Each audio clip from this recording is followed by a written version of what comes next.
This is Lewis Hart for Boxing Social in association with Empire Fight Store, Forged Irish Stout, freebets.com. Delighted to be joined with the English cruiserweight champion and the realest on the planet, Viddal Riley. I suppose it's been a couple of days now since you fight with Mikael Lawal. How are things? How are you doing?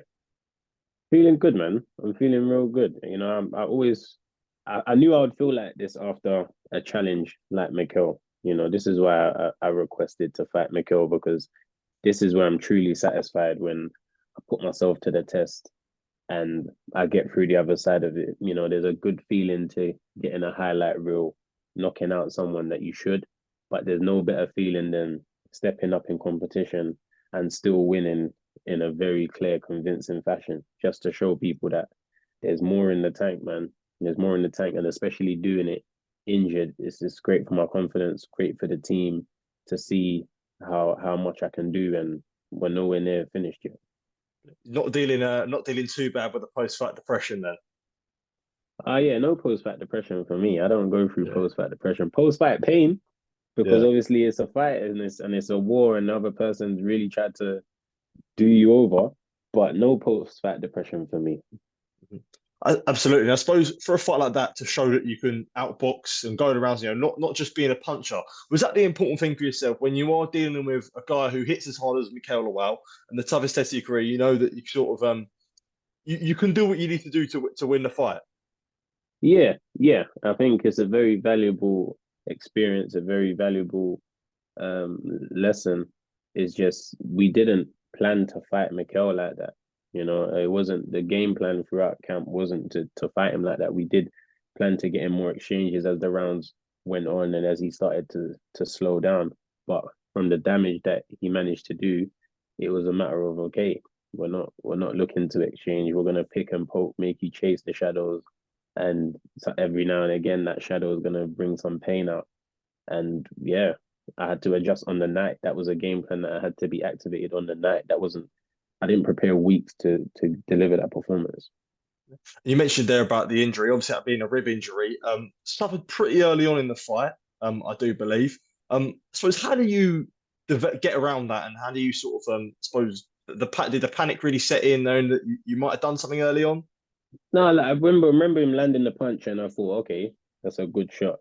It stuck with me for a bit, but some punches they fade after a couple rounds. You know what I mean? You take it, and then just time passes. But then as I started jabbing, and it was hurting when I was jabbing, and then it was getting harder to take deep breaths in the corner in between the rounds. That's when I was like, okay, there we have a problem that's not going anywhere, but we're here now, so we have to win, and that's it. And once I realized I found a rhythm and a routine where I can pick my punches, continue to move, not be a stationary target, and he couldn't track, his crosshairs onto landing another serious punch. I said, right, this is what we're gonna have to do, man. Just champions find a way to win, and that's what we had to do. But big credit to Mikael. As much as I was winding him up in the build up and Yeah. calling him a bully and all these sort of things, he's a good fighter, a very strong fighter, a very very hard puncher, and I think he deserves the utmost respect. Absolutely. And I suppose you mentioned there about Lowell and obviously the back and forth. You always remain a calm and composed individual. And this isn't the first time that I suppose someone tried to wind you up in a sense. Obviously, there also being, if you don't mind me bringing this up, obviously an altercation after the weigh-in as well. Was it hard to stay, I suppose, emotionally ready for that, especially sort of everything that happened, I suppose, in the build up to the week? No, no, I don't know. I'm a lot more cold blooded than I come across. I think time will just continue to show that, but I don't know, man. To me, it is what it is. Like if you're gonna trash talk, then trash talk. If I feel like there's trash talk I can hit you with that's gonna upset your spirit and make you go bed and think about it, I'm gonna say it to you. That's it. That's just how I am, man. I didn't get into the ring with any emotions and thinking about what happened the day before and the weigh-in and all that, because I think if I did, I probably would have tried to go on the macho approach and end up with no ribs. So Absolutely. you have to remain smart, level-headed, and to perform how I did, you have to be emotionless. You have to have great concentration, and you got to have great skill. So in order to perform that way, there's no way your emotions could get involved.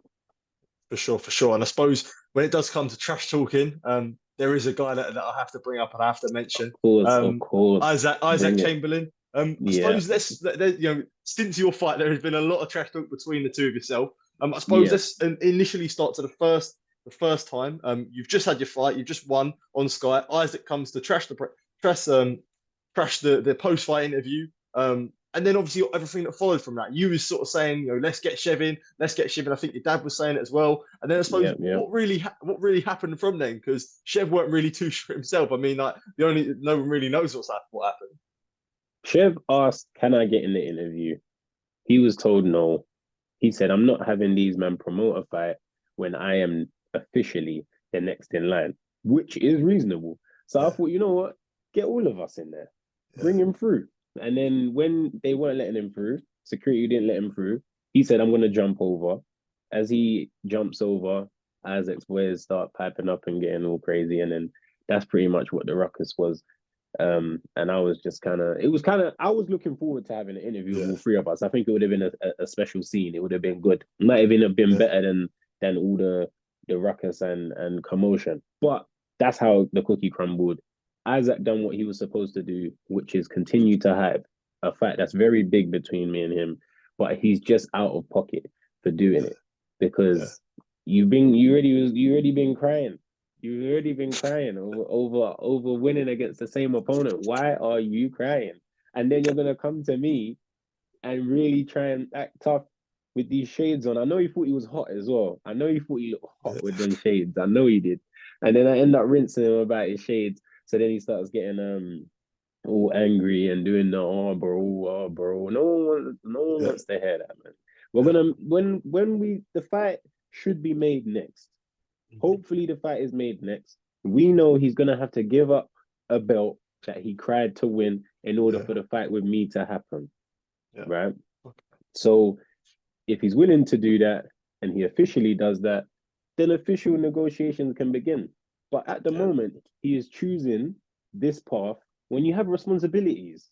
yeah, Sort that out first before you up this trash talk because it can't happen. We are not in control yeah, of making that fight happen at this stage. So relinquish your belt and then I guess we're active. We can make it yeah. happen. I have to recover, of course, and then we're active. Well, I suppose that was one thing that Isaac was saying. He was sort of denying how bad the river injury was for yourself. I suppose what did you make of that? I guess. That's his job. Isaac is doing his job. Your enemy is not supposed to give you credit.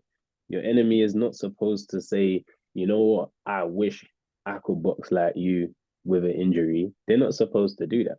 They're Yeah, supposed to play it down and make it seem like, whatever. But at the end of the day, the best win of Isaac's career is Mikael Lawal. The best win of my career is Mikael Lawal. But just look at the time difference. Isaac gets respect as a fighter based on his defeats, not his wins.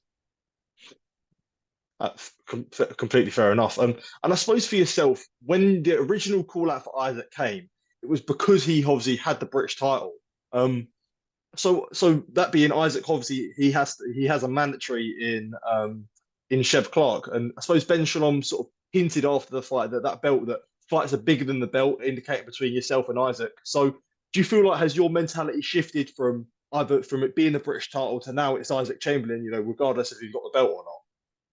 Yeah, I feel like the fight has been built up a lot since October. When I called him out in October, it was definitely because I just won the English and I wanted to upgrade my belt to the British.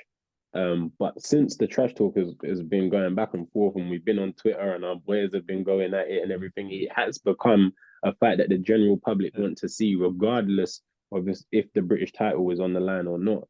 So if he's willing to let that belt go, I'll still fight him next. And I mean, that makes the British title vacant. And I'm sure I can fight Chev for that after later in the year. okay. Did you get any chance to see what he was saying on Sky to you, the message he sent to you? I think he said you're going to be all Yeah, I over you like see he's talking bolognese. about, Called you, but yeah, I mean, the term is white on rice, right? yeah, yeah, It's not bouglanaise on spaghetti. And even everyone in the room was silent. You can just hear Congo like in the background because you're just chatting. You know, when you're trying to trash talk so bad and you run out of things to say, you just start saying the wrong thing. You could have kept it simple and said white on rice. That's it.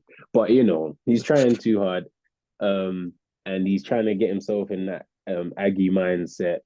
Do what you need to do. Say I'm not brave. Say I've got no heart. Say that I can't stand and fight.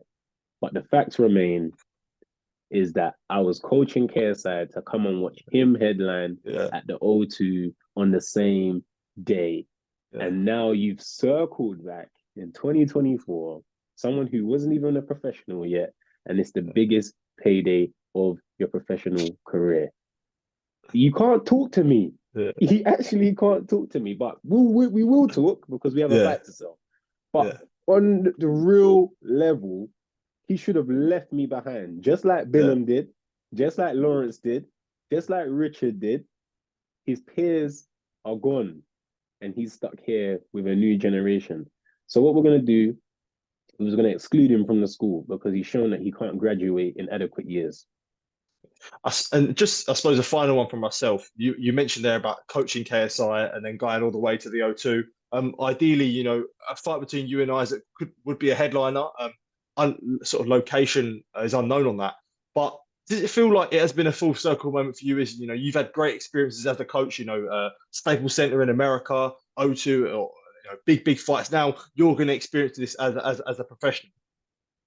Yeah, I mean, I always looked at my journey with JJ, with KSI as a preview as to what I can achieve for myself, and when I reach that level, what it looks like, what the fight weeks look like, what the camps look like, what the press conferences look like.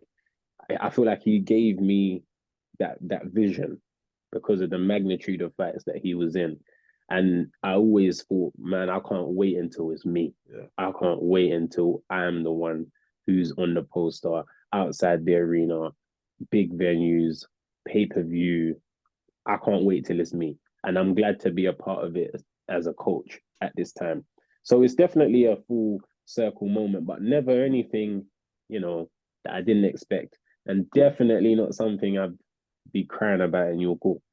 Yeah, absolutely. Viddal, just want to say thank you for taking time to speak to me. Really, really good to catch up with you. And yeah, I suppose so. All the best, mate, and hopefully get the Chamberlain fight on, mate. Top man. Thank you. Thank you. Cheers, mate. Bye.